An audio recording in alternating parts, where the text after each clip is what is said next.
Bienvenidos al Bipartidismo Strikes Back, una producción del podcast La Trinchera con Cristian Sobrino y Luis Balbino. Balbus Maximus Rubicanus, qué bueno verte a la distancia. Estamos aquí, no ni tan distantes, pero aquí Bueno, estamos. está al otro lado de la isla, se siente como un universo nos separa. Ah, ¿Cómo has estado? todo bien aquí, tú sabes, dando the rounds The de nuestra rounds. querida isla. Vamos a hacer un poquito de housekeeping. Estamos en la Semana Mayor, por lo menos mañana domingo. Estamos grabando hoy sábado en la tarde de la mañana. Por cuestión de Semana Santa no va a haber trinchera el miércoles. Y entonces en el fin de semana como tal yo voy a estar fuera del área metro. Así que vamos a coger una semana de break, como todos nuestra audiencia debería también tomar y no prestarle tanta atención a la política y a los asuntos que nos conciernen. Pero nada, vamos a... Hoy nuestro rundown es relativamente limitado. Vamos a estar discutiendo este concepto de los 100 días, lo que han sido los 100 días desde su origen, lo que han sido los 100 días de Jennifer González, de Pablo José como comisionado residente y líder de la oposición desde el Partido Popular. Vamos a discutir un poco el mensaje de 100 días que también sacó Juan Dalmau, aunque ahí yo creo que es comentar más el impacto, si alguno que tuvo, términos de fuera del mensaje como tal. Y quizás si tenemos tiempo, vamos a discutir el escenario político que tenemos ahora, ya después de estos primeros 100 días del cuatrenio. Estábamos discutiendo si tocar nuevamente el tema de los aranceles. La realidad es que yo tengo este sentimiento de que ese caballo le hemos caído a batazos ya en los últimos episodios. En términos de noticias, lo último que ha ocurrido es que el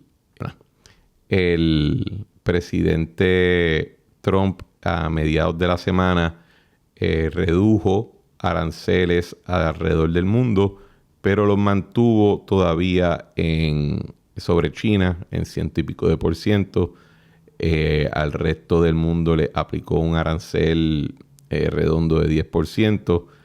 Y se están llevando a cabo negociaciones directas con diferentes países o con la Unión Europea en términos de establecer un acuerdo de cero aranceles. También Trump ha indicado que ha relevado a ciertos productos de la parte más fuerte de esos mismos aranceles y, por ejemplo, ha eximido computadoras y teléfonos y ese tipo de bien y servicio.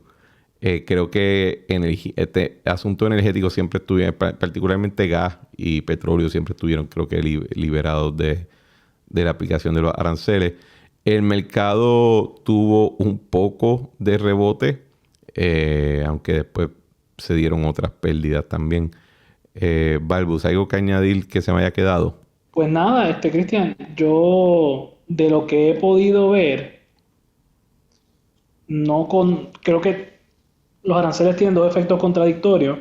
Uno es aumentar el costo de vida y el otro es reducir la actividad económica porque es un tax. Creo que eximiendo categorías, Trump siente que puede mitigar ambos efectos sin perder su principal objetivo.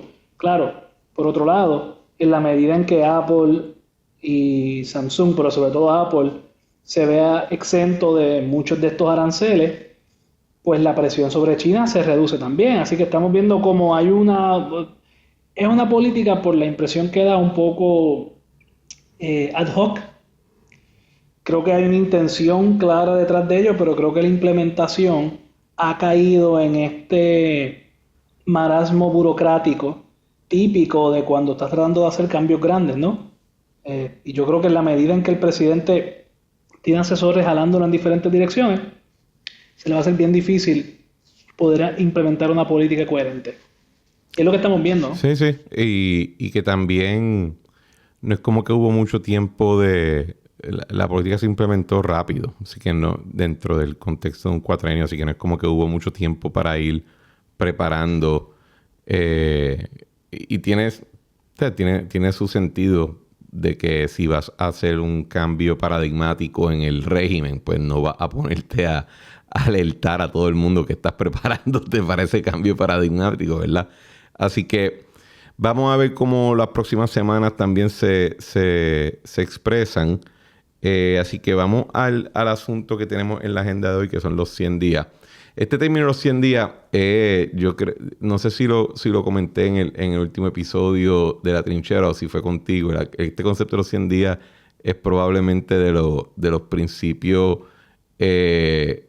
peor entendidos y de los conceptos que más daño han hecho que se hayan quedado todavía por ahí corriendo, porque esta cuestión de los 100 días viene de la presidencia de Franklin Delano Roosevelt. Cuando Roosevelt gana, su juramentación no era en enero, su juramentación era en marzo. Y esencialmente él desaparece después de ganar del ojo público, ¿verdad? No había televisión como tal, pero él desaparece, nadie sabe exactamente qué es lo que está haciendo. Él estaba componiendo lo que iba a ser su equipo, su gabinete, el famoso Brain Trust. Estaban preparando las primeras medidas que iban a utilizar.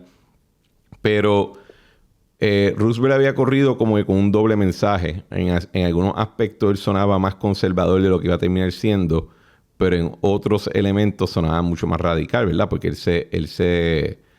expresaba que él iba a querer tener los poderes de un presidente en guerra, haciendo alusión indirectamente a lo que había sido el régimen económico durante la Primera Guerra Mundial bajo Wilson. Y pues desaparece esos primeros días y crea un gran nivel de anticipación. Los que escucharon el Puestos para la Mañana este viernes, pues me escucharon dar un poco de esta introducción. Y cuando juramenta, que reaparece a la escena, convoca al Congreso a que aprueben una agenda de como 70 y pico de leyes que presentó. Él firmó 90 y pico órdenes ejecutivas. Creo que Trump es el único presidente que la ha ganado en términos de números en órdenes ejecutivas, pero las órdenes ejecutivas, muchas de las de Roosevelt, hay muchas de las que ha habido de la presidencia de Trump que aunque han sido impactantes desde el punto de vista de atención pública, pues no son ya tan revolucionarias como las que hizo Roosevelt en su momento, que esencialmente rediseñó la rama ejecutiva y que cambió por completo lo que era la expectativa de un presidente al frente del gobierno federal, ¿verdad? En aquel momento todavía se entendía que el gobierno federal, más allá de lo que habían sido los ejemplos de Teddy Roosevelt y de Wilson, todavía había este concepto de que el gobierno federal era liderado por el Congreso. Todavía no se había cimentado esta idea de la presidencia imperial que se ha hecho característico después de la Segunda Guerra Mundial. Y Roosevelt hace todo eso. Por ejemplo, una de las medidas que él toma es que él manda a cerrar todos los bancos por cuestión, o sea, cerrar la operación, cerrar la caja al público por la crisis que había, los runs of the bank, los cierres de los bancos, etcétera. Así que él manda a cerrar la operación al detalle para poder dar tiempo para reorganizar muchos de ellos. Presenta también muchas de las primeras leyes del nuevo trato que después van a estar, algunas son invalidadas en el Tribunal Supremo, otras son afirmadas o confirmadas cuando llega a ello el litigio. Y al final de esos 100 días él da un mensaje. Y durante esos 100 días él está empezando a dar sus fireside chats, que eran estos mensajes que él daba por radio, y que de momento el presidente, que era una figura lejana, se convierte en una figura que está metida en tu casa y te habla a través de esta máquina, que es un mueble en tu sala o en tu cuarto, donde sea. Y al final de esos 100 días, él da un mensaje donde él habla en estos primeros 100 días hemos hecho X, Y, Z, hemos revolucionado, y fue tan grande el cambio en términos del perfil de la presidencia en la vida de cada ciudadano americano que se convirtió como que en esta métrica con la cual se trata de medir todo ejecutivo, sea gobernador, sea presidente, y se convierte también en es lo que causa que los primeros días de una gobernación o de una presidencia carguen tanta expectativa, ¿verdad? Antes de eso, pues, muchas veces, pues, cambiaba el presidente y en términos de tu día a día no cambiaba mucho. Eh, y yo te diría que si las cosas están corriendo bien, el cambio de unos cuantos políticos no debería totalmente radicalizar tu vida, pero con Roosevelt se crea esta expectativa, ¿verdad? De que el presidente es esta figura masiva en la vida de sus ciudadanos. En Puerto Rico, yo creo que en historia más reciente, Pedro Rosselló estuvo bien consciente de esta cuestión de los primeros 100 días y la cuestión de la plataforma de promesa hecha, promesa cumplida. Y de ahí en adelante se ha convertido en una métrica también. Yo me acuerdo que en la época de Alejandro García Padilla, el lanzamiento, yo te diría, de la campaña de Ricardo Rosselló fue a través de un mensaje en YouTube y en diferentes redes de los 100 días de Alejandro era una toma de Ricky hablándole a la cámara que se esparcía con diferentes escenas de edificios abandonados y cuestiones todas rotas y eso, y catalogaba que la gobernación de Alejandro había sido un fracaso porque en los primeros 100 días no había podido marcar un paso efectivo. Y entonces el video se cambia la música, se pone más optimista y empieza a hablar Ricky de lo que va a ser el plan para Puerto Rico y la idea detrás de todo eso y que lo mejor está por venir. Cuando nosotros entramos en el 2017, los 100 días estaban sumamente conscientes de esa métrica porque hasta cierto punto pues, había sido la métrica que la misma campaña había puesto para juzgar la entrada de Ricky, más que era la primera vez que estaba ya operando después de los últimos 6 meses del 2016, la Junta de Supervisión Fiscal, y estaba el tema de la quiebra y el stay que vencía en mayo. Pero para mí es siempre bien importante recordarle a todo el mundo que cuando Roosevelt habla de sus 100 días, empezaban en marzo y terminaban en junio o en julio, ¿verdad? No era los primeros 4 meses o primeros 3 meses del año.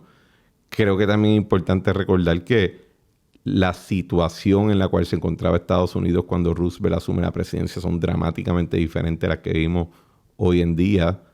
Y pienso que fue una métrica hasta cierto punto injusta porque aunque la seguimos aplicando, no la seguimos aplicando siempre en el mismo contexto de un tiempo de disloque económico y de un riesgo masivo fuera de las fronteras de los Estados Unidos, aunque hoy en día pues, está el asunto de Israel y de Ucrania, etcétera, pero no estamos mirando una Segunda Guerra Mundial, una Tercera Guerra Mundial, yo espero. Comments, Balbus. Pues yo coincido con tu análisis de los primeros 100 días. Creo que cuando estamos hablando de Roosevelt tenemos que tomar en cuenta de que él está sobrellevando el principio de una crisis financiera combinada con una crisis en el sector agrícola que es preexistente, pero que la crisis financiera la agrava. Cuando se acaba durante la Primera Guerra Mundial, la fuerza laboral agrícola de Europa se recluta para pelear la Primera Guerra Mundial. Tú sacas de las granjas todos estos millones de personas que se fueron de repente a pelear, dejar de hacer actividad económica productiva, y entonces, ¿quién llena ese vacío? Estados Unidos, que aumenta dramáticamente la cantidad de producción agrícola, y entonces, pues, los agricultores se endeudan para poder expandir su producción.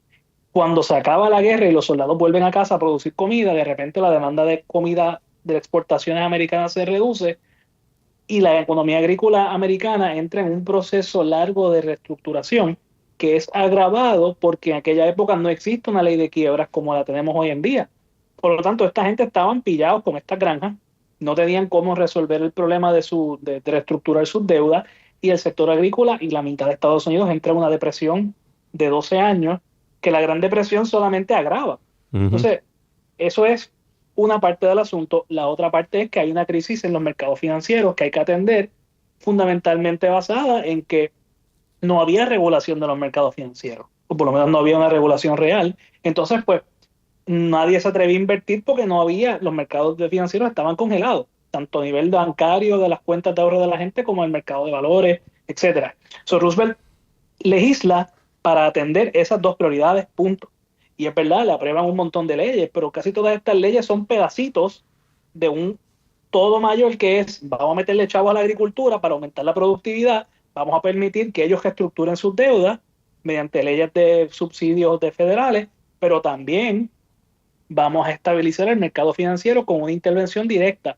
Por ejemplo, las leyes de regulación del mercado de valores, la del Securities Act, que es famosísimo, se aprueba durante los 100 días. La otra pata de esto es que Roosevelt, durante su primer mensaje, dice: la Gran Depresión es el equivalente a una guerra. Así que él desempolva todas las legislaciones de guerra que se aprueban en la administración Wilson, de la cual él fue parte, y dice: vamos a reactivarla. So, Roosevelt no hace nada radical en el sentido de inesperado en esos días. Roosevelt lo que está haciendo es diciendo: llevamos 12 años con los republicanos, vamos a tratar lo que se trató la última vez, y muchos congresistas se sentían cómodos con legislar esto. Bueno, él Porque tenía, eran él cosas tenía que mayoría también, una mayoría abrumadora en el Congreso. tenía una mayoría abrumadora, pero él no hizo nada que rompiera el consenso dentro de esa mayoría en los primeros 100 días. Él está atendiendo una emergencia. Claro, cuando entonces empieza a hacer cosas que sí rompen el consenso, como por ejemplo el seguro social, cuando empieza a meterse en los temas de las relaciones obrero-patronales, él empieza rápidamente a reducir su apoyo público. Pero en los primeros 100 días él lo que hizo fue apagar el fuego. Y por eso es tan exitoso. Yo creo que lo que mencionabas de Ricky, cuando Ricky llega a la gobernación, Ricky sabe que estamos en quiebra, para todos los fines prácticos. No habíamos declarado la quiebra formalmente aún, pero él dice: no, no, hay que meter mano, y se legisla para atenderlo. Y el contraste es más importante aún porque Alejandro, cuando llega a su gobierno, no actúa con ese mismo nivel de celeridad para atender la crisis financiera del gobierno, mientras que Fortunio, cuando llega a la gobernación, sí actúa, y tú puedes decir: pues actuó mal o actuó bien, puedes coincidir o diferir de la forma en que actúan, pero cuando Fortunio llegó, los primeros 3 meses se tomaron decisiones que eventualmente, pues tú puedes, como dije, puedes coincidir o diferir, pero tomó acción. Ujú. Así que yo creo que fue más un tema de que en el momento de una crisis se espera que el gobernante identifique cuál es la crisis, la atienda y se vea que está en acción. A veces el problema es que si tratas de actuar de esa manera cuando no hay una policrisis, como es el término ahora que está de moda en los intelectuales, eh, pues si no hay una policrisis y tú tratas de actuar como si hubiera una policrisis, pues terminas rompiendo 30, un montón de cosas que no son necesariamente, que no vale la pena romper, que es un poco lo que le ha pasado a Trump, ¿no? De que él dice: no, no, esto de Estados Unidos esto está fatal. Entonces vienes a hacer un montón de cambios, algunos buenos, otros no tan buenos. Por ejemplo, el tema de Doge, pues tú puedes decir: pues mira, pues por lo menos está tratando de atender el problema. Pero cuando empiezas a meterte con cosas que no están rotas, porque piensas que hay que romperlo todo para ver qué tiene por dentro, pues pasan estas cosas. Yo creo que hay un misunderstanding bien grande ahí. Perdona que te interrumpa, porque dos cosas. La primera, ¿verdad? Roosevelt sí lo que es radical es que cuando él da su mensaje de toma de posesión, él le envía un mensaje al Congreso diciendo: si ustedes no actúan, yo voy a actuar solo. Lo cual eso era en ese momento por lo menos muy radical. Las órdenes ejecutivas nunca se habían concebido de esa magnitud. Y la idea de que él iba a actuar como un tipo de dictador romano en tiempo de guerra, pues era especialmente cuando no había una guerra. Todavía Estados Unidos no había entrado. Y lo otro es que yo creo que el ejemplo que tú das con Trump también le pasa un poco también le aplicaría a Biden en el sentido de que, y esto lo he escuchado comentado en varios programas, en podcast, quiero decir, y en diferentes entrevistas con historiadores, que algo que ha marcado las presidencias de los Estados Unidos en los últimos 50, 60 años es que se malentiende el mandato. Porque el votante no necesariamente está totalmente conectado con cada punto de tu agenda, etcétera. En el caso de Roosevelt, el mandato era bien claro. Había una crisis económica, la Gran Depresión estaba destrozando los fundamentos de la economía de Estados Unidos a nivel continental, ¿verdad? No es como que había no es como que habían áreas de Estados Unidos que decían, yo sé que hay una depresión, pero voy a decidir no participar de ella. Era relativamente totalizante el fenómeno. Así que Roosevelt no solamente entendió bien su mandato, aunque quizás no pudo implementar su medicina a totalidad, porque empiezan a después tumbarle algunas de esas leyes. Pero la gente sí quería que él atendiera la economía con esa celeridad y lo que se ha por lo menos escrito después es que incluso cuando le fallaban sus medidas o se las declaraban inconstitucional, eso no causaba que su popularidad se redujera porque la gente lo veía tratando. Y cada vez que le tumbaban algo decía, y pues vengo ahora con esta otra cosa. Y no es hasta que trata de hacer el court packing que de verdad su imagen coge un cantazo. Y con todo eso, pues cogió un cantazo por lo que tú dices, ¿verdad? Porque se había empezado a meter en otros temas que no necesariamente eran los que todo el mundo pensaba que constituían temas económicos.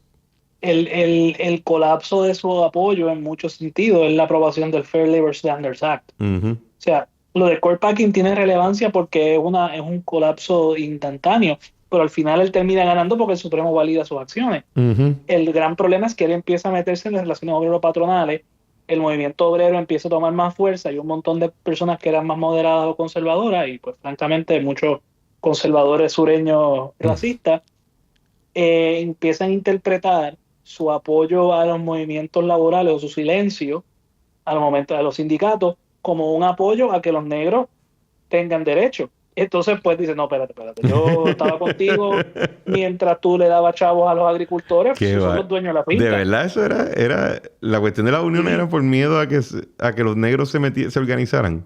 De hecho, una de las cosas que ocurren con la ley del Fair Labor Standards Act en el 38 es que sube el nivel, o sea, una de las razones por las cuales se legisla es porque dicen, el norte está perdiendo fábricas porque producir en el sur es más barato porque tienes a los afroamericanos prácticamente esclavizados.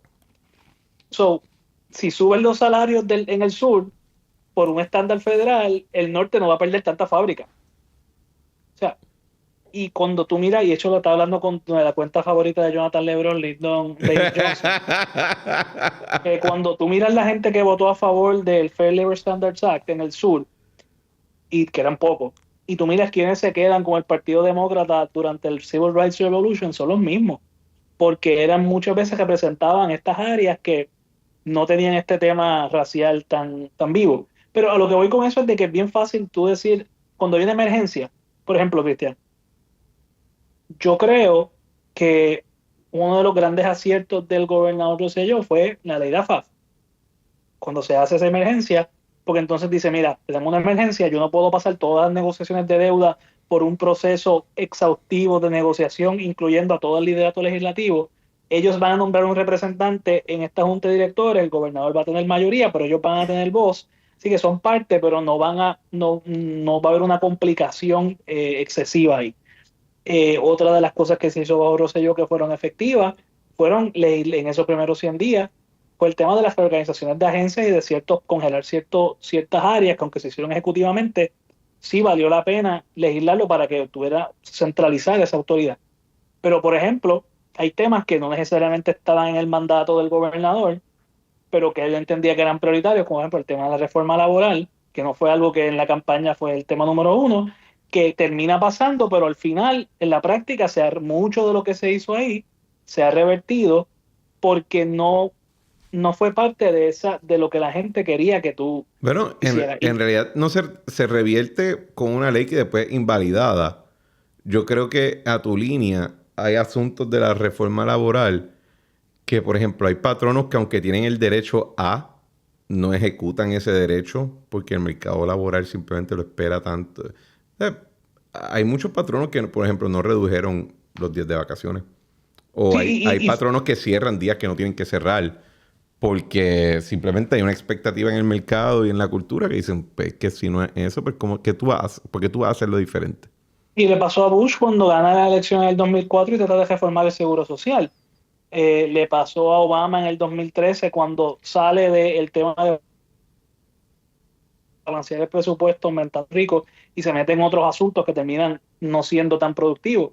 Y yo creo que en el caso de Puerto Rico, aquí voy a, cuando Muñoz Marín, eh, Hernández Colón le escribe, antes de la primera vez que corre para gobernador, le dice, mira, gobernador, ¿cómo yo hago para gobernar bien? Porque usted ha sido el más que gobierna y Muñoz le recomienda, identifica unos cuantos problemas importantes que tú crees que Puerto Rico tiene que enfrentar, identifica soluciones para ellos y esa es tu plataforma, ¿no? Y si la gente está de acuerdo contigo, votará por ti, si no está de acuerdo, pues no votará por ti.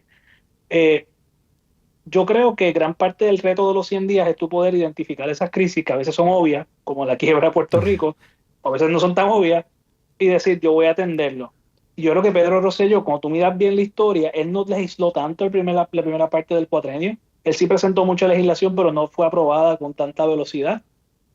Pero él tenía enfocado el tema de infraestructura en una isla que la población iba creciendo rápidamente, el tema de salud y el tema de educación. Esas eran sus tres prioridades y siempre lo fueron, desde el principio del cuatrenio hasta el final.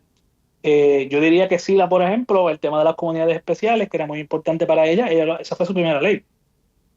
Y por eso digo que cuando uno gobierna, ese ejercicio de los primeros 100 días tiene que ir dirigido a atender las crisis que son importantes y tiene que haber un poco de medio enfoque como láser en ese tema, porque en la medida en que la gente ve que estás perdiendo el hilo de sus prioridades y estás yéndote por la tangente, puede haber un desfase que te resta credibilidad. Y Bueno, yo creo yo que fue lo que le pienso, pasó a García Padilla. yo pienso que también tienes que en los 100 días, como se ha convertido en este marcador al punto de que los periódicos tienen ya, o sea, todo gobernador en Puerto Rico juramenta, ya empiezan a escribir los titulares de los 100 días.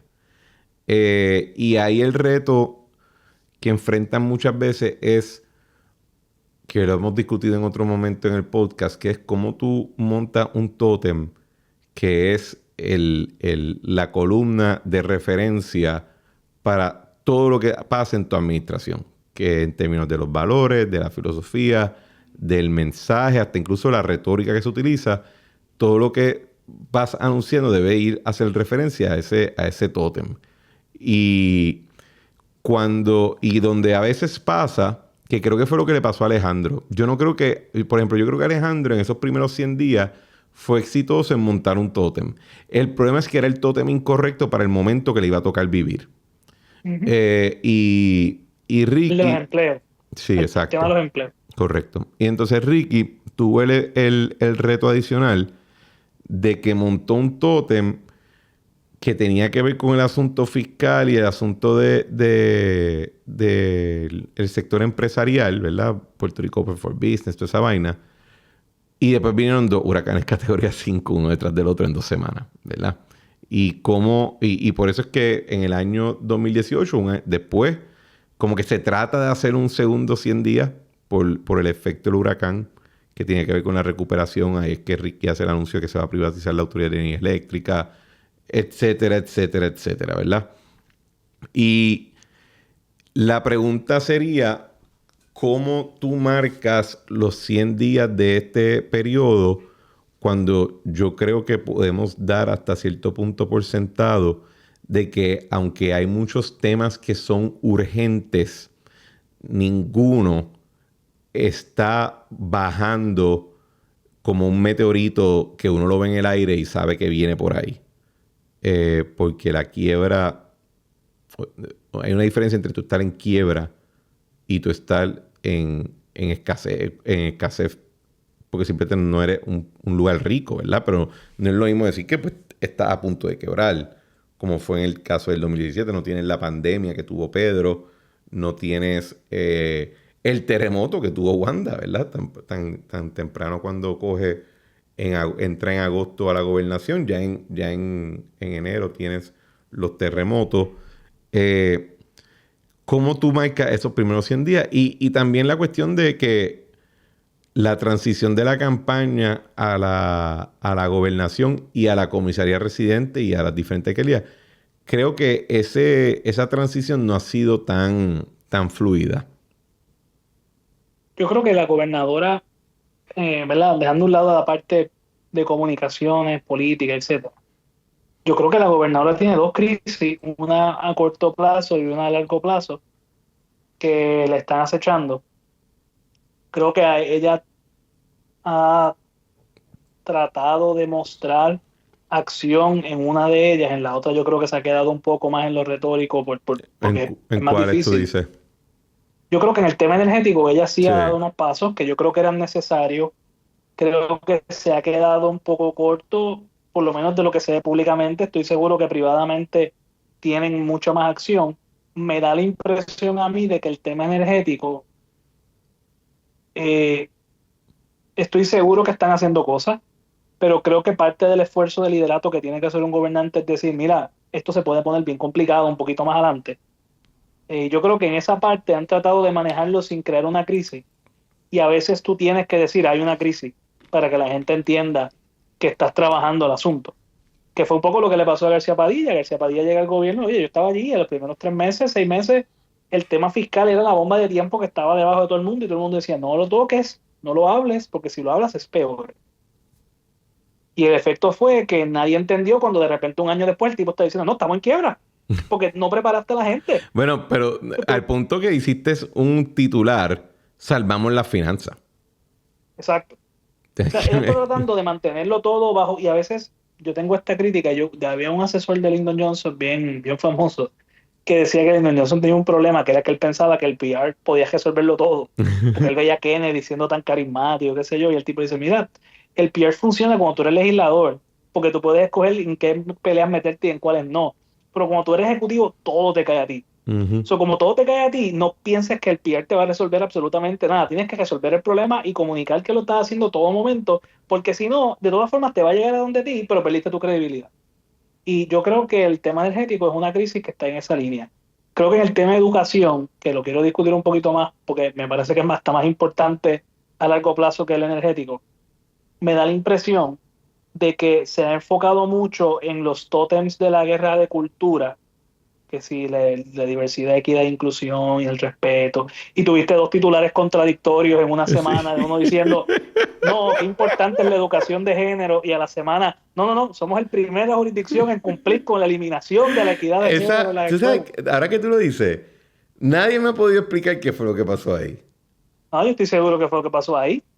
Yo estoy convencido de que ¿verdad? Que un periodista enterprising decidió, escuchó una buena historia de esto y algunos grupos de activistas que siempre están en mucha comunicación y dijeron, mira, esto es una historia de éxito antes de que lo paralicen, y lo que hicieron fue llamar la atención de que, ay, Dios mío, esto lo están haciendo, Pero y la cuestión llamaron. es que quien habla en esa entrevista en El Nuevo Día era una secretaria auxiliar o algo así. O sea, era una persona que es de la estructura. Bueno, pero acuérdate que, como decía un ayudante de Reagan, where you sit is where you stand.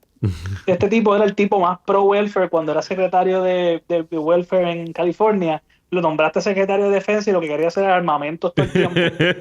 Pues se llama Cap Weinberger.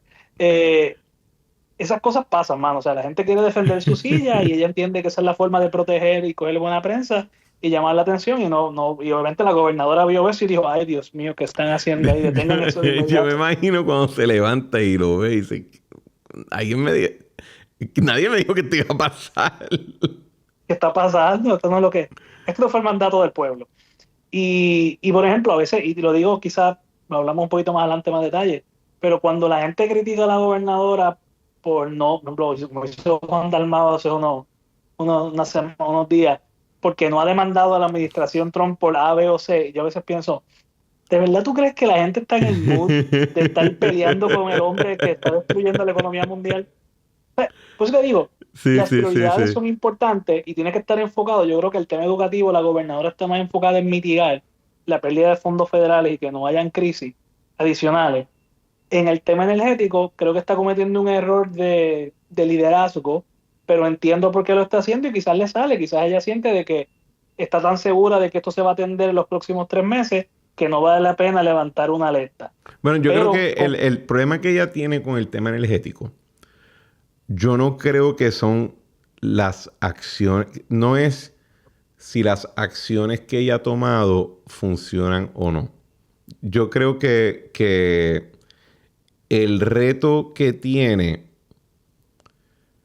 y que yo espero que sea exitosa porque de verdad no queremos pasar, queremos parar de pasar por este periodo de verano que todos los años ya se ha convertido en tradicional, de que tenemos los apagones masivos, vuelan en canto gente, líderes de diferentes lados. O sea, en verano casi siempre era cuando se le volaba en canto a un director ejecutivo de energía eléctrica o algún director interno de la entidad. Por esto mismo, ¿verdad? Porque tenemos esta cuestión de personalizar los problemas.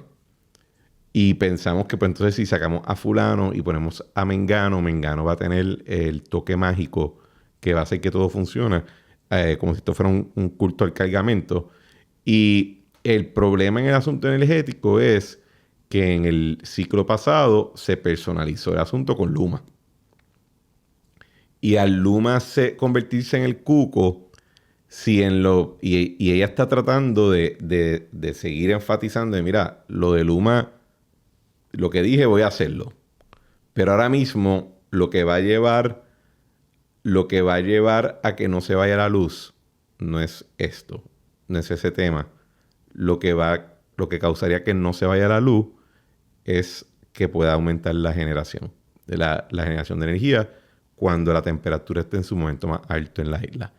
Y está tratando de llevar ese mensaje. El problema es que como Luma se convirtió en, como odiar a Luma se convirtió en el tema que unía a todos los candidatos, a todos los candidatos de cada partido, excepto a Pedro Pierluisi, ya una vez cada uno es candidato formal y estaba en el debate, el, el asunto es que ella se quedó obviamente en la silla y pues sigue habiendo esta cuestión, pero no era Luma.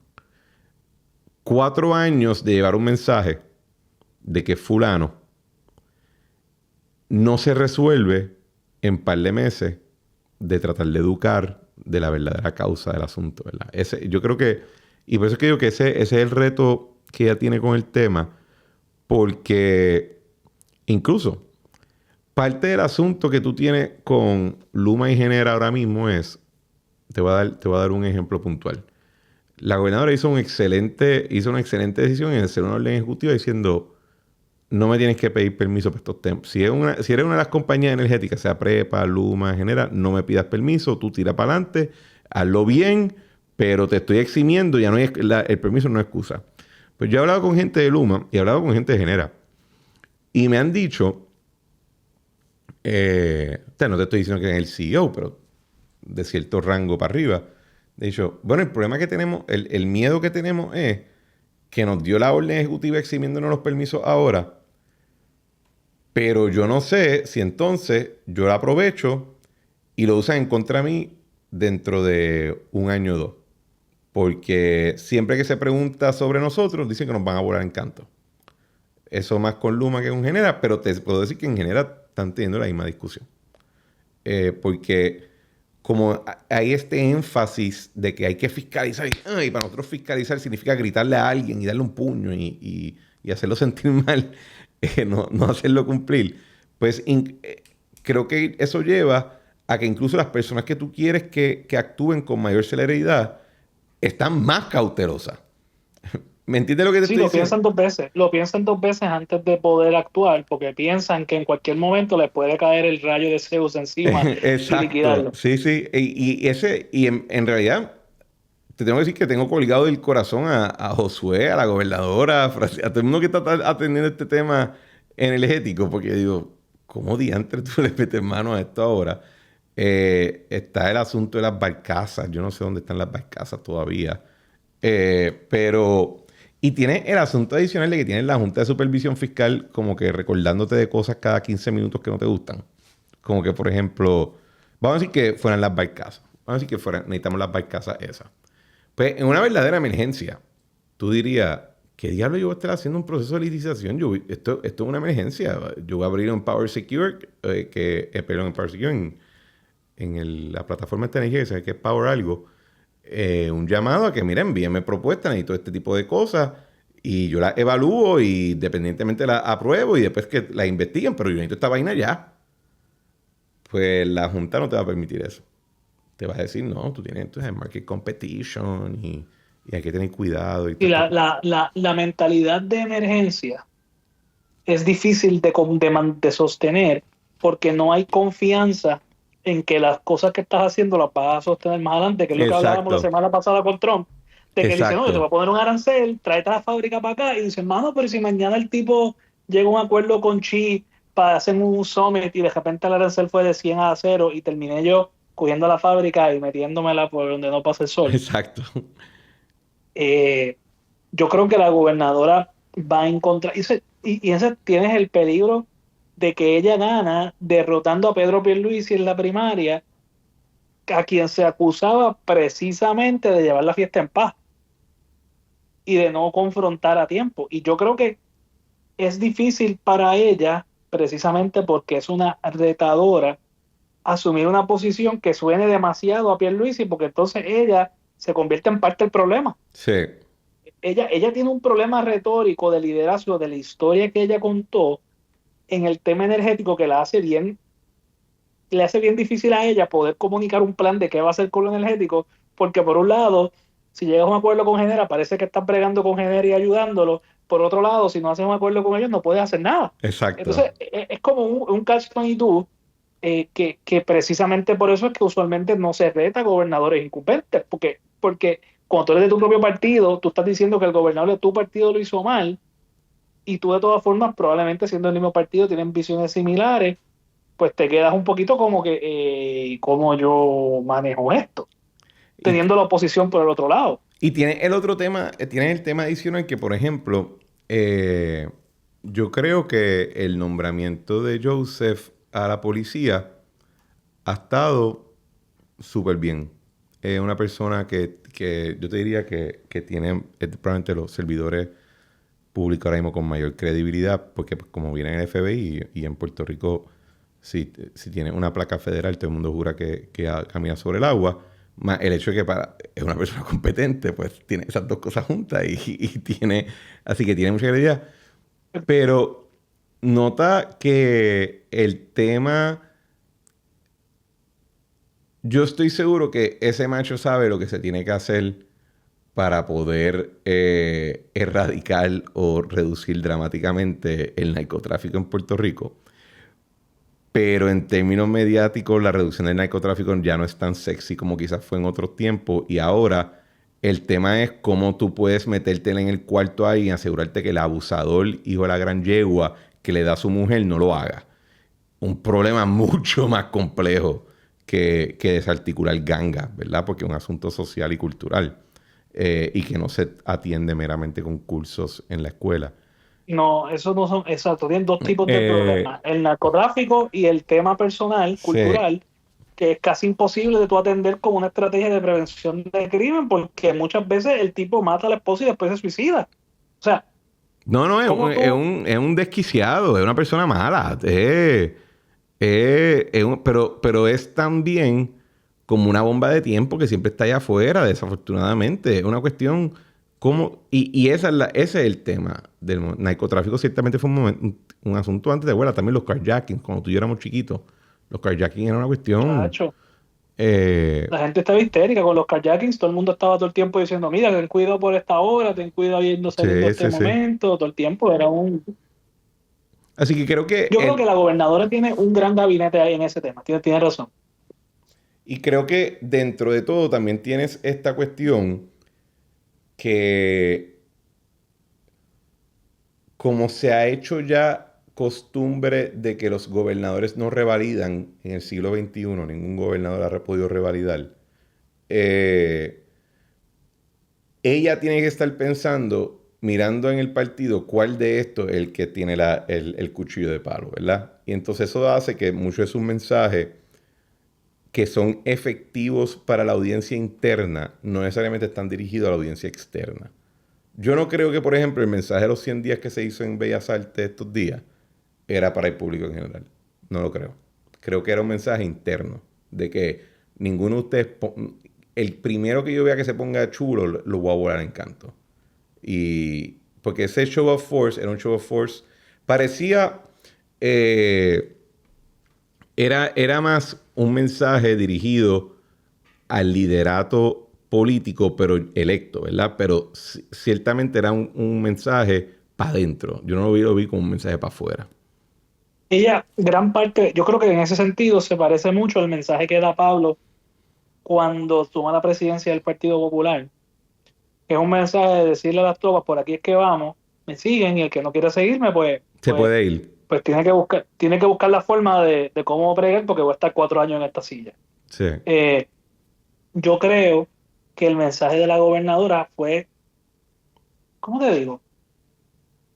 Mi impresión es de que ella está tratando de evitar que le pase lo que le pasó a Pierluisi, en el sentido de que perdió apoyo. Yo creo que hay una gran diferencia entre lo que le pasó a Pierluisi y lo que le pasó a ella, lo que está haciendo la situación de ella, perdón, porque ya no le ha pasado nada todavía. Pierluisi tenía un polo alrededor del cual todos los descontentos podían enfocarse de que era ella. Y ella estaba de lo más contenta en dejar que ese polo creciera y creciera y creciera. Ahora mismo el único polo que hay allá afuera que pudiera hipotéticamente tener el recognition factor para poder lanzar una candidatura a la gobernación sería o Miguel Romero o Ramón Luis Rivera. Ramón Luis Rivera no lo va a hacer porque creo que ya en esta etapa de su vida él está en otra mentalidad. Y Miguel Romero creo que está enfocado en la alcaldía de San Juan. Habrá gente que le hable en el oído y le diga, no, tú puedes, qué sé yo, Sí, siempre sí, hay sí. eso. Siempre lo hay. Pero el problema de ella no es mantener al PNP amarrado, porque al final, el día de la elección, la gente que es susceptible a este tipo de argumentación termina votando íntegro. Yo creo que el problema que ella tiene más bien es del pueblo en general, y es un reto que tiene todo gobernante que llega a la silla en tiempo de tanta incertidumbre. Y yo creo que el mensaje está enfocado exclusivamente en decirle a los PNP, aquí estoy, no me voy para ningún lado, esto es lo que voy a hacer y vamos a seguirlo por aquí. Al nivel de que lo primero que hace cuando se sienta cuando se para en el podio es hablar de la oposición política. O sea que ella está, y no sé, la semana antes está diciendo voy a coger para gobernar para las elecciones en 4 años. O sea, ella está diciendo, yo no voy para ningún lado, yo sigo aquí, yo voy para adelante. Claro, yo no sé cómo la gente toma esa posición en Puerto Rico vis-a-vis Estados Unidos. ¿Por qué? Porque en Estados Unidos, como hemos hablado anteriormente, la política se parece mucho a la política vieja de nosotros, de los rafaelistas con los carlistas, o 52 tribus. Y entonces, si tú no tienes a tu tribu todo el tiempo ahí en high, Ajá. la otra tribu sí está en high y te come la... ¿sabes? Porque la otra tribu dice, espérate, yo quiero tumbarte. Aquí no es así. Yo creo que aquí lo que hemos visto en los últimos, desde 2012 para acá, quizás hasta el 2008 para acá, es un gradual proceso de desafiliación, de desmotivación, de desmovilización del electorado que ya no tiene alrededor de donde no hay estas dos tribus que tú están completamente en confrontación, sino que hay una tribu cada vez más diluida, que es yo diría que el PNP, que mantiene su coherencia por el tema de la estadidad, pero que cada día, pues por el desgaste natural de un gobernar por tantos años, se va debilitando, y tienes una masa de indecisos allá afuera que no están conformes con el gobierno, pero no tienen alrededor de quién unirse, porque tienen muchas reservas sobre qué agenda sería la que pudiera gobernar en alternativa a la agenda del PNP. Y yo creo que en ese contexto, el constante polarizar lo que hace es crear una tribu unificada del otro lado donde no existe. Bueno, ok, espera, déjame entender bien lo que tú estás diciendo. Tú estás argumentando que esa masa. Yo creo que lo que estás diciendo es que aunque fue efectivo polarizar para la elección general, tú crees que no es efectivo polarizar ahora para mantener cohesión a través del cuatrenio. Yo creo que Porque, ojo, sí. ¿verdad? Yo creo que parte del problema que tuvo Pedro Pierluisi es que nunca quiso polarizar. Y que lo único que termina salvando en términos de ¿verdad? Que el PNP pueda revalidar es que tenías el polo de Jennifer, que era una política experimentada y que tenía popularidad y un buen aprecio en términos del electorado. Pero era el otro elemento de que habían muchas personas compitiendo para ser el abanderado de la oposición. Y eso no permitió que nunca Pero yo creo que si ella no está polarizando o por lo menos estableciendo claramente desde el principio quiénes son el nosotros y quiénes son el ellos, el riesgo es que la polaricen a ella bajo términos que no son amigables a su gestión. O sea, si ella no actúa primero, alguien va a actuar.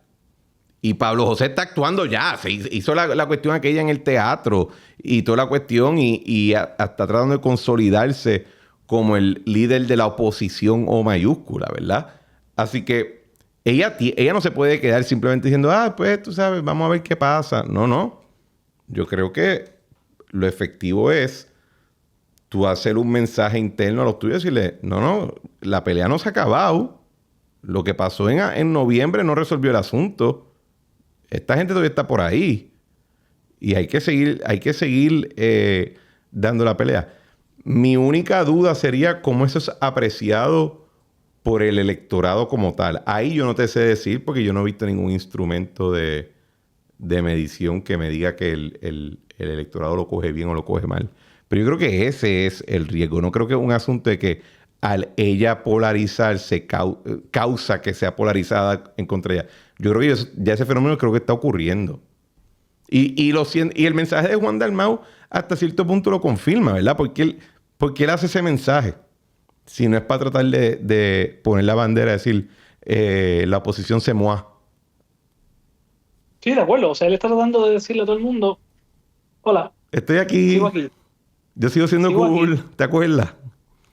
¿Te acuerdas de mí, tu gran amigo? Sí, sí, sí, yo coincido contigo.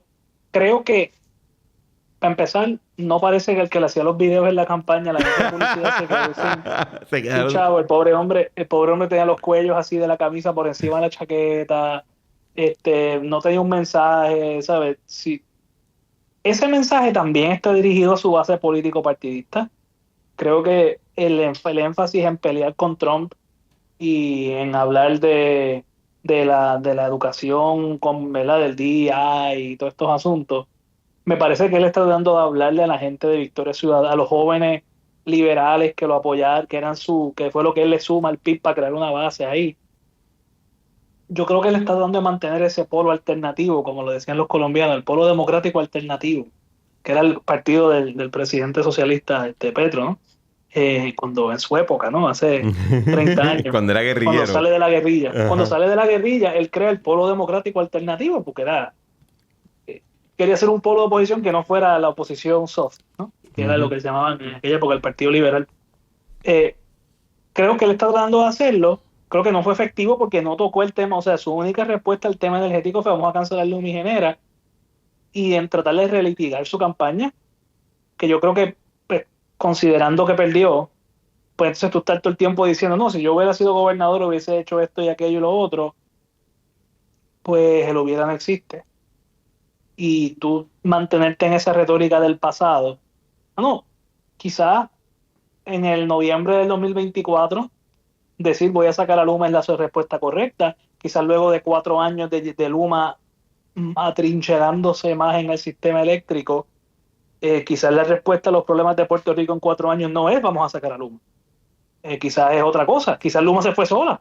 Quizás Luma se cansó de estar bregando con la incertidumbre. Quizás hay otra o sea, tratar de relitigar los temas de campaña cuando perdiste es la forma más efectiva de perder el control de la narrativa. Y por eso, por ejemplo, en el caso de Trump, que el tipo gana, pierde y gana otra vez, su equipo de campaña todo el tiempo estaba diciéndole, olvídate de pelear del COVID y de la elección del 2020, enfócate en lo que tú vas a hacer por la gente en los próximos 4 años.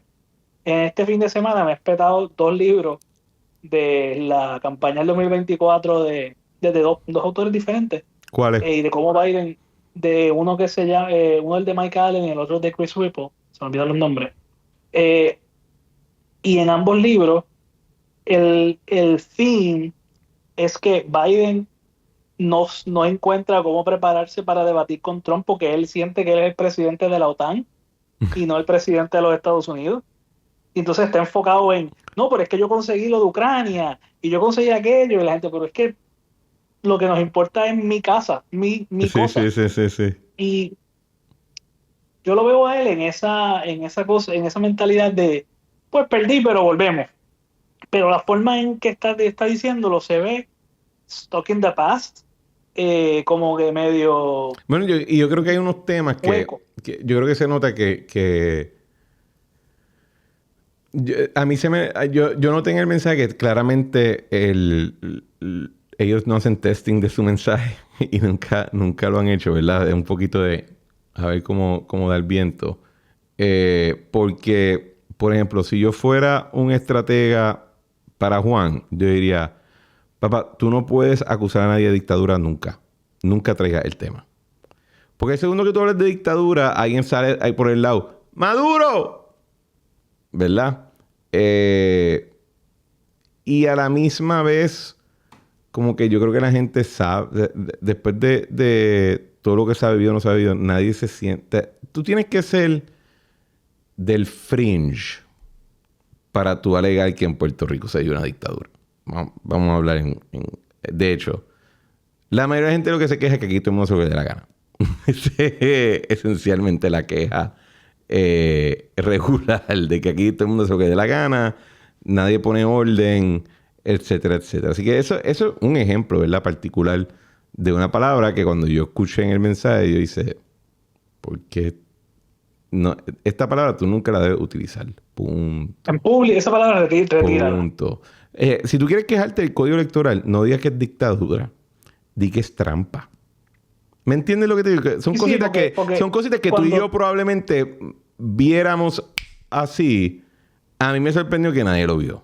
Y no, simplemente ese ejemplo de que no miden, no saben. yo puse un Twitter el otro día que era más por la línea de, bueno, él se le hace bien difícil llamar dictadura a una elección en la cual él perdió, pero cuando hay que hablar de Maduro, él no dice nada, y cuando sus aliados ideológicos, sus socios políticos, hacen una orden ejecutiva para que nos declaren independientes porque somos muy caros para Estados Unidos, tú no dices nada. Y te quedas como que sí, sí, dale para adelante. Claro, eso requiere de ellos un entendimiento de por qué no ganaron. Y yo creo que gran parte del problema del movimiento independentista es que, como hemos hablado antes, ellos se ven a sí mismos como una vanguardia de esta gran aurora a la cual ellos tienen que aspirar constantemente. Y cualquier acción que ellos hagan que les reste la capacidad de poder decir, o sea, ellos prefieren tener la razón en su mente, ¿verdad? Y decir, no, no, es que yo soy puro, que de verdad resolver el problema. Y pienso que la, lo irreal de su objetivo a largo plazo les impide entonces, los obliga a estar en esta constante disonancia cognitiva de no poder enfrentar las realidades. Y creo que en la última elección tuvieron la suerte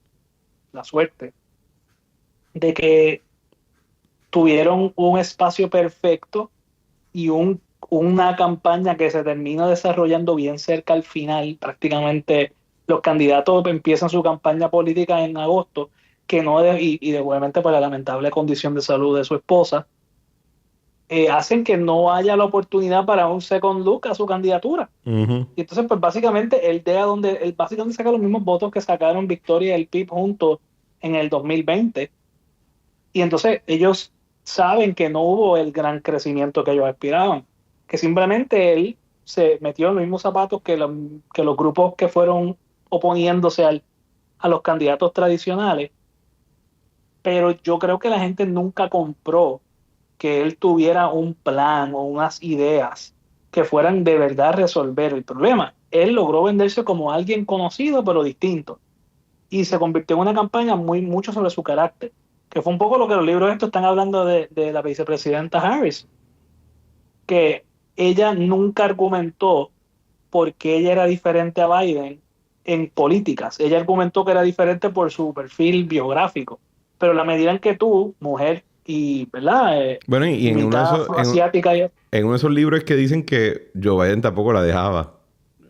Sí, no, la llamaba como que, mira, recuerda, no te distancias mucho, pero a la misma vez, ella, como tiene que demostrar que es cambio, empieza a hablar de que ella es diferente por quién ella es. Y entonces, pues, la medida en que tú traes el tema constantemente de que tú eres afroamericana o asiática y mujer, pues entonces estás playing into the hands de Trump, que vive de decir, estos tipos lo que les importa es el color de tu piel Sí, y sí, no sí, sí, sí. realmente, y de polarizar la cosa racialmente. Creo que la gobernadora, y lo que decías el otro día, y te doy crédito porque lo diste, tiene un superpoder que es que ella no genera los resentimientos que otros tipos de líderes históricos generan porque no es, porque es de escuela pública, porque no es parte del establishment, etcétera. Y eso Ajá. le da un break, le da unas segundas oportunidades. Pero la gente tarde o temprano te pone a la cruz, mano. Yo recuerdo a García Padilla y a Fortuño, que ya el primer año y medio eran dead men walking políticamente, y ya al final, pues, Bernier no perdió por tanto, y Alejandro termina ganando por muy poco, pero el ambiente político se te pone, o sea, después yo creo que tú estarás de acuerdo conmigo que luego de ver los resultados electorales y cómo se desenvolvió la campaña, al PNP le convino que Jennifer González fuera la candidata a la gobernación y no Pedro Pierluisi en términos del resultado electoral. Eh, Simplemente porque ella termina teniendo más popularidad que él. Bueno, Y por eso yo no creo que Pedro, incluso ganando, iba a poder sacar el porcentaje de la ella. legislatura. Y la legislatura No sé si la no. legislatura, ¿verdad? Porque también es la cuestión de si él llevaría... El gran éxito de esa campaña fue la capacidad del PNP polarizar en nosotros y ellos. Yo no te sé decir si Pedro ganaba la primaria, él iba a llevar esa táctica. O sea, esos anuncios los pagó el PNP institucional, ¿verdad? No eran anuncios ni que ella tuvo que sacar de su campaña, pero era ella siendo la presidenta del PNP. Y yo creo que hasta incluso con esa campaña todavía Pedro no iba a poder sacar ese porcentaje tan alto que ella saca. O sea, No, ella devuelve el PNP a Ricardo Rosselló, Numbers y sí, ¿verdad? Hasta Fortuño Numbers, no, en la segunda ronda, no la primera. En términos sí que para ganar, sí, estoy de acuerdo contigo de que ella dio el cantazo más duro. Y yo no sé si necesariamente... O sea, viendo cómo fueron los anuncios de la primaria, no creo que Pedro iba a sacar necesariamente está un esos poquito votos. soft. Había un... No, fuck it, no voy a decir nada, ya se acabó eso. Pero el otro tema, perdón que perdí un poco el hilo, iba a decir que cuando yo no digo algo, pues el pensamiento se queda corriendo por mi cuerpo y causando estragos. Yo creo que a ella todavía la están subestimando en términos de su capacidad. La gente que la está criticando mucho y atacando, yo creo que subestiman el nivel de carisma que tiene. Hay que ver, ¿verdad? Lo poco gusta, lo mucho enfada y lo demasiado encabrona, pero yo creo que medirla a ella en estos primeros 100 días pensando que ella va a ser víctima del mismo ciclo de resentimiento socioeconómico, no creo que es adecuado. Y yo sí pienso que ella tiene la capacidad de girar una discusión hacia temas que le favorecen y que deberían servir como un mensaje al resto del gobierno o de la administración de que por aquí deben mover todo tu esfuerzo. Pues te doy el ejemplo de lo de los títulos de propiedad. O sea, si Si Luis Fortuño, Pedro Pierluisi o Alejandro García Padilla hacen anuncios sobre entregar títulos de propiedad, la gente lo coge con cierto cinismo porque dicen, chach, déjame ver el título tuyo, caballo. Cuando Jennifer González lo hace, yo creo que todo el mundo dice como que, mano, ella está bien feliz de hacer eso.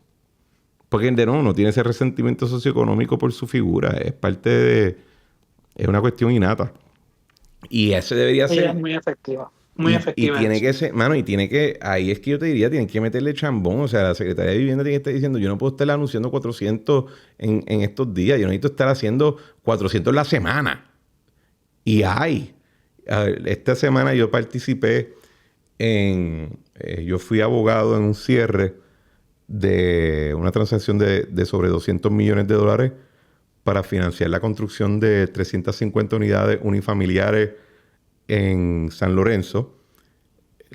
Son unidades para alquiler y esas unidades solamente se le pueden alquilar a personas de cierto nivel económico hacia abajo. La intención es tú darle acceso a esas propiedades a personas clase media baja para abajo. El gobierno de Puerto Rico tiene las herramientas para meterle chambón a ese programa y hacer mucho más de esas unidades. Tiene toda la capacidad del mundo para hacerlo. Pero tienes que hacer un cambio de prioridades para ciertas inversiones. Pero que lo pueda hacer, lo puede hacer. Vivienda es un tema hot en la isla. Así que, ¿verdad? Incluso es más hot que una reforma contributiva. La reforma contributiva afecta a nuestra clase, Balbo, pero a la mayoría de la gente, a menos que tú no les vayas a bajar el IVU o impuestos más regresivos. Y es que igual si bajas el IVU, estamos hablando de, o sea, fiscalmente hablando, dado el commitment que tiene ya del IVU con COFINA, etcétera, estamos hablando de bajarlo a lo mucho, en vez de 11.5 a 10, quizás 9, ahí cortando Oye, un macho, montón. 9 no es 11. Tú sabes. 9 no es 11, pero al final está dando un Como 2% dijo Carmen Yulín, 16 es mayor a 11. Que 7, que 7. De 7, sí, sí. Yo creo que igual, o sea, el 2% de inflación es más, la gente siente más el subir de lo que siente el bajar. El bajón, sí. Y yo creo que al final, nosotros lo que estamos viviendo en Puerto Rico es una crisis de, no tanto de hoy y mañana, sino del futuro, que la gente no le ve futuro a vivir en Puerto Rico, lamentablemente. Y yo creo que el tema de la vivienda tiene mucho que ver porque el tema de la vivienda es lo que te amarra a vivir en la isla y al tú sentir que vas a hacer tu vida aquí, mientras tú, la gente, la psicología de la gente es bien interesante, hasta que ellos no sienten que tienen una casa y son dueños de un canto de tierra o de aire, o como sea el caso, no se sienten que verdaderamente han creado un vínculo permanente con su comunidad. Vamos a mover un poco el tema a Washington, porque yo creo que el otro tema, otra de las preocupaciones que existen en este asunto de los fondos federales, bajo Imperator Trump, y ahí está el escenario de lo que está haciendo la gobernadora y su equipo a nivel del Ejecutivo de Puerto Rico, pero ahí que también entra, yo creo que Pablo José como comisionado residente, no como presidente de su partido, ¿verdad? Y como obviamente tú eres un Pablito Stan, así que eso lo dejamos claro. ¿Cómo tú ves los primeros 100 días de Pablo? Yo creo que un legislador en minoría, como él, que no está en la mayoría parlamentaria ya, que no tiene acceso a los recursos de cabildeo que tiene el gobierno, que aunque parezca que no, el gobierno gasta mucho dinero, igual que todos los gobiernos, todos los estados, gastan mucho dinero en cabilderos para representarlos ante las agencias y ejecutar su agenda. Creo que en la medida de esas limitaciones, él ha sido efectivo en poner en la discusión pública asuntos de importancia para Puerto Rico y sus prioridades, ¿verdad? Pero es muy difícil en este momento poder hablar de que él en los primeros 100 días va a lograr empujar algo, porque él está en una posición legislativa, no necesariamente en una posición ejecutiva. Lo que sí puede hacer un legislador y un congresista sobre todo es poner una luz sobre asuntos que son de importancia con la expectativa de ir creando el momentum para ejecutar cosas a través del cuatrenio. Y creo que en ese sentido él ha sido muy efectivo. Yo no creo que nadie pretende que en los primeros 100 días él legisle las 936. ¿Verdad? Eso, nadie lo eligió a él basado en esa premisa. Yo creo que sí lo eligieron Bueno, basado en la premisa de que él prometió desarrollo económico, Balbus. él prometió que iba a luchar por él. Yo nunca lo vi a él decir, yo tengo las 936 listas para mañana. Bueno, ya está escrita Eh, la ley, la pasaron antes.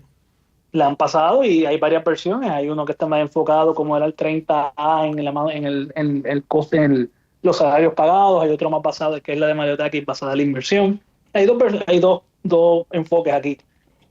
Lo que sí estoy seguro es que él va a lograr poner este tema en discusión y empujarlo, sobre todo porque creo que estos 100 días sí ha sido efectivo en convertirse en una voz efectiva para Puerto Rico en el liderato demócrata, que si pasa lo que se anticipa, que los demócratas asuman control de la mayoría parlamentaria en el 2026, eh, pues ahí entonces él va a estar en una ¿Tú posición crees de que ser eso va a mucho más pasar? efectivo. Mano, yo no veo cómo no pase. O sea, no, todavía, yo la última No vez que un hable, presidente... que yo siempre te digo, Balbus, déjate contingencia, No, yo dejo no contingencia, hable en pero absolutos. yo no estoy viendo al presidente Trump.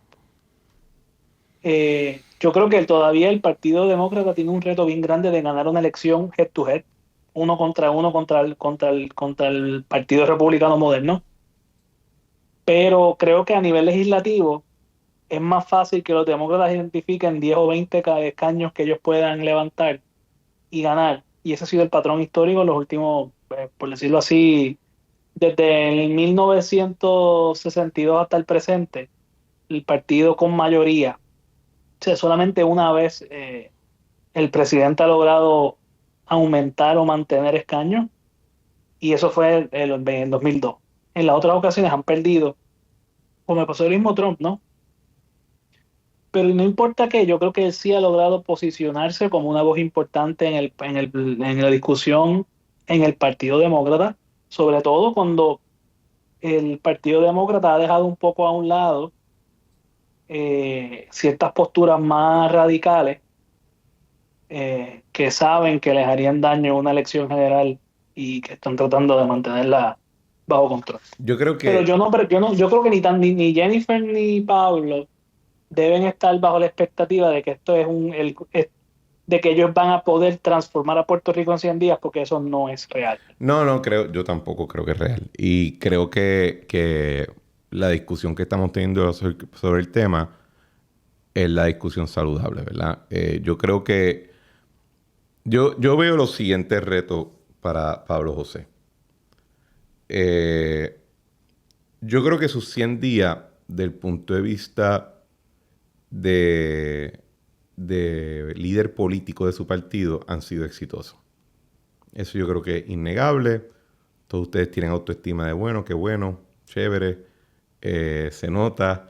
Y hasta cuando no la vuelan del parque, hacen un single, un double chévere, ¿verdad? Y por lo menos, te doy un ejemplo, ¿verdad? Manuel Calderón cuando tú los ves en los programas peleando y debatiendo, por lo menos se ve que se está gozando el proceso. Así que, desde el punto de vista del liderato político, creo que le ha ido bien a Pablo José. Del punto de vista de comisionado residente, ahí yo creo que tiene, vamos a decir que tiene áreas de oportunidad. Eh, Tú puedes decir que el proyecto no se va a aprobar en 2 días, pero tienes que poner los markers, ¿verdad? Y más allá quizás del proyecto donde él fue sponsor, que fue coautor o co-sponsor con la congresista republicana, el que tiene que ver con crédito de manufactura para la isla, etcétera. Él hizo unas expresiones bastante contundentes y a mí se me hace bien difícil de creer que alguien que ha estudiado tanto el tema como él no tiene ya más o menos un plan redactado o algo. Y ahí no creo que apueste... Y creo que la pregunta que todavía no se ha contestado, quizás él mismo o su equipo, es: ya él decidió que él va a correr en el 2028 para gobernador. ¿Cómo es la mejor manera de correr? ¿Corriendo como comisionado residente? con un enfoque en eso, o esencialmente poniéndose a un segundo plano y enfocándose a ser un líder político que consolida la oposición de todo el mundo. El tercer reto que tiene es que el carácter de esa oposición, si tú hablaste ahorita del Partido Demócrata, el Partido Demócrata está teniendo una discusión interna, ¿verdad? También los rallies de Bernie y de Alexandria Ocasio-Cortez y esta cuestión del populismo de izquierda, el populismo económico de izquierda versus pues, la rama más tradicional del Partido Demócrata corporativista, etcétera. Pues dependiendo de quién gane en esa discusión, eso lo puede afectar a él. Porque no creo que... O sea, yo no me puedo imaginar a Pablo en una tarima con Bernie Sanders. Bueno, uno nunca sabe. Tú nunca sabes, ¿verdad? Pero eso va a afectar aquí. Y creo que esa misma discusión está pasando en Puerto Rico, la desarticulación de Victoria Ciudadana y de el PIB como alianza. Eso ya no se ve como algo que es posible, pero esos son los votantes que él tendría que también traer a casa. No creo que va a poder conseguir suficientes PNP molestos para ganarle a una Jennifer en reelección. Así que tiene que buscarlo de otro lado. Pero ¿cómo tú buscas a esa gente cuando las cosas que tú crees son antipáticas para ellos?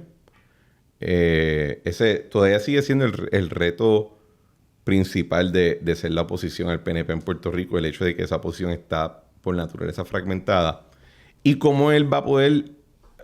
Por eso te digo que creo que él tiene unos retos todavía que tiene que medir. Y creo que, aunque le tengo que reconocer el éxito político de esos primeros 100 días, no sé cómo él va a hilvanar el tema de ser comisionado residente. Yo sé que ha dado unos buenos discursos, han tirado los artes de todo lo que ha pasado en los primeros 100 días.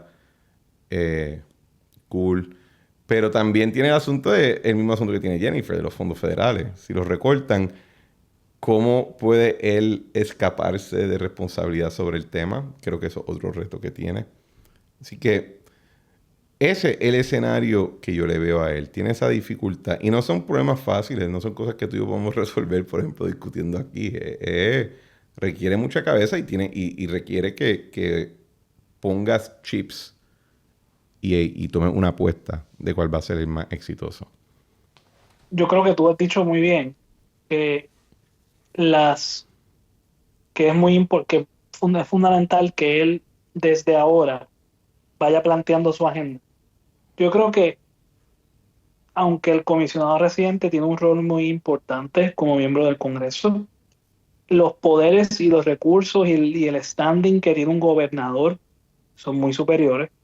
Yo creo que mucho que Pablo como comisionado tiene la capacidad de poner y discutir y plantear el terreno para muchas de las ideas que él quiere hacer y engage no solamente a nivel congresional, sino con los stakeholders, con los grupos de interés, con las instituciones, con los think tanks, que al final son los que alimentan esta cadena de política pública más hacia adelante. Yo sé que él está haciendo ese trabajo y a veces ese trabajo se puede hacer muy rápido cuando hay una crisis y a veces toma mucho tiempo el preparar el terreno y presentarlo prematuramente puede ser dañino. Por eso es que en su sabiduría los constituyentes crearon un término de 4 años para que estas iniciativas tuvieran el tiempo de madurarse y en 4 años veremos. Por eso yo no creo que en los primeros 100 días tú puedes medir las ideas de él ni los resultados que están haciendo, pero sí estoy de acuerdo contigo de que él no puede dejar pasar la oportunidad que tiene como comisionado residente para poner ante Estados Unidos y ante Puerto Rico sus ideas concretas de cómo él va a mejorar las cosas, sabiendo y con conocimiento de que no necesariamente las va a lograr como comisionado residente, quizás las puede lograr como gobernador. Por ejemplo, cuando en la primaria pasada Jennifer González fue víctima de no sé cuántos cientos de miles y millones de dólares en ataques porque no consiguió suficientes republicanos para el proyecto de estadidad, no fue efectivo porque la gente entendía que ella en efecto es estadista. Tienes toda la razón. Porque ella habría de oponerse a que consiga esto. O sea, el hecho de que es difícil no significa que no estás tratando o que no estás comprometido. O que la gente no sepa dónde tú estás parada. O que la gente no se dé cuenta que lleva 20 años hablando de lo mismo. No es como que ella le votó en contra de la estadidad, que sería algo desastroso. Pero, Exacto. De hecho, yo recuerdo en la campaña primarista del 2020, la campaña de Pierluisi gastó mucho dinero y los super PACs afirman más de ese grupo. Gastó mucho dinero tratando de ver si pegaban cuando Wanda Vázquez dijo que la estadidad no era una prioridad para ella en ese momento. Y eso tuvo efecto cero. Y lo trataron otra vez contra Jennifer y tuvo efecto cero. Porque la gente sabe que tú estás tratando. Lo que la gente no te perdona es que no trate. Lo que la gente no te perdona es que no te vean activos. Lo que la gente no te perdona es que sientan que los trataste de coger de lo que no son. Yo creo que Pablo tiene 4 años para desarrollar esas ideas y yo creo que le conviene a él tanto políticamente como en su gobernación cuando inevitablemente sea nuestro gobernador. Ay, Dios mío. Mira, te quedó tan fuerte el fotutaje que hasta congelaste tu pantalla. Sí. O sea, la pantalla no podía procesar el nivel de fotutaje que acabas de tirar. Pero creo que él tiene la capacidad de, en estos 4 años, crear ese récord. Si no lo hace, pues ahí sí tiene un problema. Pero nadie espera que él como comisionado logre algo.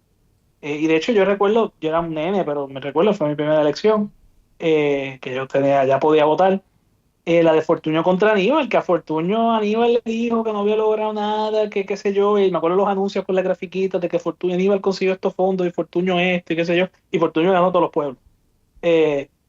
Así que la gente no te juzga como comisionado. Aníbal estaba acusado también de que cambies el mundo.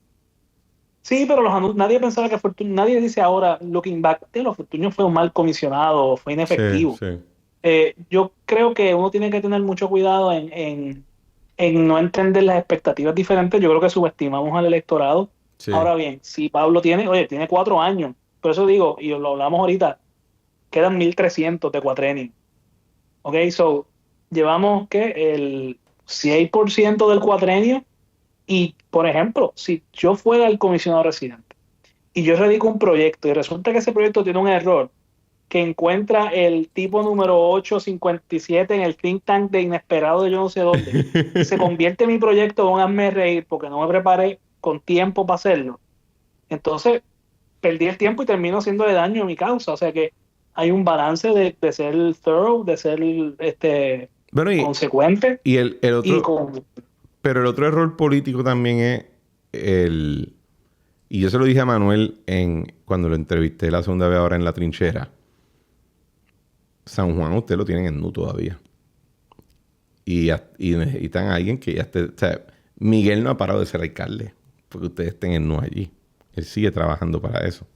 Y hay algo que es lo otro que yo creo que a muchos, especialmente políticos que corren para la gobernación, se les hace difícil a veces internalizar "It's not about you". Y la calidad de tu carroza de guerra también es importante más allá del jinete que la está llevando. Así que creo que tenemos un tiempo interesante al frente de nosotros, Balbus. Lo mejor está por venir, decía Pedro Rosselló. No, bueno, y después Ricky lo convirtió. Yo creo que lo podemos dejar ahí. Obviamente, yo sé que ha estado lidiando con unos problemas técnicos y a nuestra audiencia siempre le damos gracias por sintonizar. Espero que esta conversación la hayan encontrado diferente y más refrescante y que la haya dejado con más preguntas que respuestas. Esas son las mejores conversaciones. Y como siempre damos gracias, le pedimos que compartan el episodio con sus amistades, con sus familiares, con sus compañeros de trabajo, hasta con la gente que les caiga mal.